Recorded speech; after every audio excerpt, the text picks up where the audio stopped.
కన్యా రాశి వారికి ఈ వారం మధ్యస్థ ఫలితం గోచరిస్తోంది. రాశి అధిపతి అయిన బుధుడు దశమంలో ఉన్నారు, శుక్రుడితో కలిసి. ద్వితీయ భాగ్యాధిపతి అయిన శుక్రుడు దశమ స్థానంలో ఉన్నారు. లాభస్థానంలో గురువు ఉన్నారు. అయితే బుధుడు వీరికి అంత అనుకూలంగా లేదు. కాబట్టి ఏదైనా మాట్లాడేటప్పుడు ఆచితూచి వ్యవహరించాలి. ఉద్యోగంలో కొన్ని మార్పులు చోటు తీసుకునే అవకాశం గోచరిస్తుంది. ఉద్యోగ స్థాన చలనం కూడా ఉండే అవకాశం ఉంది. అయితే అన్నీ బాగానే ఉన్నాయి, మనం ఎందుకు మార్పు రావాలి, మనం ఎందుకు ఒకరికి తల వంచాలి అనే ఆలోచన ఎక్కువగా ఉంటుంది. ఏదైనా సరే కొన్ని సందర్భాల్లో ఒక నిర్ణయానికి వచ్చేటప్పుడు ఆచితూచి వ్యవహరించడం, ఓపికగా ఉండడం అనేది చెప్పదగినది. ప్రతిదీను మన తొందరపాటు నిర్ణయాల వల్ల మనమే నష్టపోయే అవకాశం గోచరిస్తుంది. అది ఉద్యోగంలోనూ వ్యాపారంలోనూ. అయితే వృత్తి ఉద్యోగంలో మనకి నిదానంగా ఉండి ముందుకు వెళ్ళినట్లయితే మంచి ఫలితాలు ఉంటాయి. అదేవిధంగా స్థిరచరాశికి సంబంధించిన విషయాలు సానుకూలపడుతుంది. కోర్టు వ్యవహారాలు వీరికి సానుకూలంగా ఉంటుంది. క్రెడిట్ కార్డులకి, పర్సనల్ లోన్స్కి దూరంగా ఉండడం చెప్పదగినది. డాక్యుమెంటేషన్ విషయంలో కూడా ఒక స్థిరాస్తి కొనుగోలు చేస్తారు. ఆ డాక్యుమెంటేషన్ విషయంలో, రిజిస్ట్రేషన్ విషయంలో ఇబ్బందులు ఉండే అవకాశం, అవకతవకలు ఉండే అవకాశం గోచరిస్తోంది. వాటి విషయంలో జాగ్రత్త వహించాలి. అదేవిధంగా అష్టమంలో కుజుడు ఉన్నారు. అష్టమ కుజుడు బలంగా స్వక్షేత్రంలో ఉన్నారు. దూర ప్రాంత ప్రయాణాలు, అనుకోని సంఘటనలు మీకు జరిగే అవకాశం గోచరిస్తోంది. భాగస్వామ్యం సంబంధించిన విషయ వివరాలు సానుకూలంగా ఉంది. వారికి మంచి పదవి లభించే అవకాశం గోచరిస్తుంది. ఏది ఏమైనప్పటికీ గడిచిన వారాల కంటే ఈ వారం చాలా వరకు అనుకూలంగా ఉంది. చిన్న మైనర్ ఇబ్బందులు ఉంటాయి తప్ప మొత్తం మీద ఈ వారం చాలా వరకు అనుకూలంగా ఉందని చెప్పచ్చు. ఈ రాశిలో మించిన విద్యార్థులకు సానుకూల పరిస్థితులు గోచరిస్తోంది. దూర ప్రాంత ప్రయాణాలు కలిసి వస్తాయి, లాభసాటిగా ఉంటుంది. దూర విద్యా ప్రయత్నాలు, స్టూడెంట్స్ లోన్ మంజూరు అవుతుంది. అదేవిధంగా విదేశాలకు వెళ్ళి మనకంటూ స్థానం సంపాదించుకోవాలి అని అనుకుంటారు.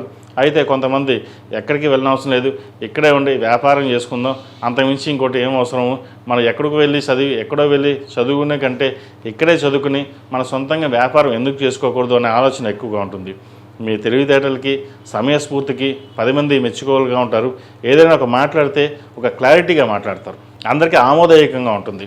కాబట్టి మీరు విదేశాలకు వెళ్ళినా, ఇక్కడ ఉండి చదువుకున్నా, మీరు ఏ నిర్ణయం తీసుకున్నా సరే అది మీకు లాభసాటిగానే ఉంటుంది. ప్రతిరోజు దక్షిణామూర్తి స్తోత్రం, ఎందుకంటే ప్రతిసారి నేను అందరికీ దక్షిణామూర్తి స్తోత్రాన్ని చెప్తున్నాను. విద్యార్థులకు దక్షిణామూర్తి స్తోత్రం ఎంత చదివితే విద్యలో అంత పైకి వెళ్ళడానికి, ఎదగడానికి అవకాశాలు ఆ దక్షిణామూర్తి అనుగ్రహం మనకు లభిస్తుంది. అదేవిధంగా దక్షిణామూర్తి రూపుని మెడలో వేసుకోండి, మంచి ఫలితాలు ఉంటాయి.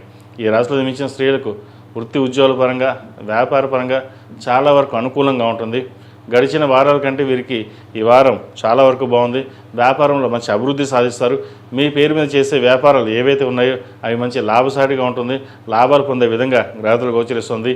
రియల్ ఎస్టేట్ సంబంధించిన విషయం కావచ్చు, సాఫ్ట్వేర్ సంబంధించిన విషయం కావచ్చు, సాఫ్ట్వేర్ కన్సల్టెన్సీ, ట్రావెల్ ఏజెన్సీ, చిరుస్థాయి వ్యాపారస్తులకు, అదేవిధంగా కళా సంస్కృత రంగాల్లో ఉన్నవారికి, సినీ కళాకారులకి మంచి పేరు ప్రఖ్యాతలు లభిస్తాయి.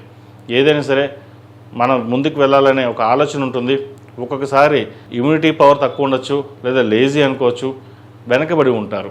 ఏదైనా సరే మీరు తీసుకునే నిర్ణయం ఏదైతే ఉందో 10 మంది సలహాలు తీసుకోకుండా సలహాలు తీసుకోండి, కానీ అంతిమంగా మీరు నిర్ణయాన్ని తీసుకుని ముందుకు వెళ్ళండి, లాభపడతారు. ఈ రాశివారు ప్రతిరోజు ప్రతినిత్యం అమ్మవారికి కుబేరు కుంకుమ, మొగలుపు కుంకుమతో శ్రీ మాత్రే నమః అని కానీ, మహాలక్ష్మి వారి అష్టోత్తరం కానీ, దుర్గా అష్టోత్తరం కానీ పఠించి కుంకుమార్చన చేయండి. అది రోజు బొట్టు పెట్టుకోండి. తద్వారా ఎక్కడికి వెళ్ళినా సరే మంచి ఫలితాలు ఉంటాయి. అది ఆడవారు మగవారు ఇద్దరూ పెట్టుకోవచ్చు. ఈ రాశిలో జన్మించిన వారికి కలిసి వచ్చే సంఖ్య 7, కలిసి వచ్చే రంగు లైట్ ఎల్లో. ఏదైనా పని మీద బయటికి వెళ్ళినప్పుడు శుక్రవారం అడగానే, సోమవారం అడగానే వెళ్ళండి, మంచి ఫలితాలు సంప్రాప్తిస్తాయి. ఈ పూజస్టోర్.in పసుపు కుంకుమ నుంచి దేవతా విగ్రహాల దాకా అన్ని రకాల పూజలు, వ్రతాలు, గృహప్రవేశం, హోమాది శుభకార్యాలకు కావలసిన పూజా సామాగ్రి అంతా ఒక్కొక్క క్లిక్ తోనే మీ ఇంటి వద్దనే పొందండి. ఈ పూజస్టోర్.in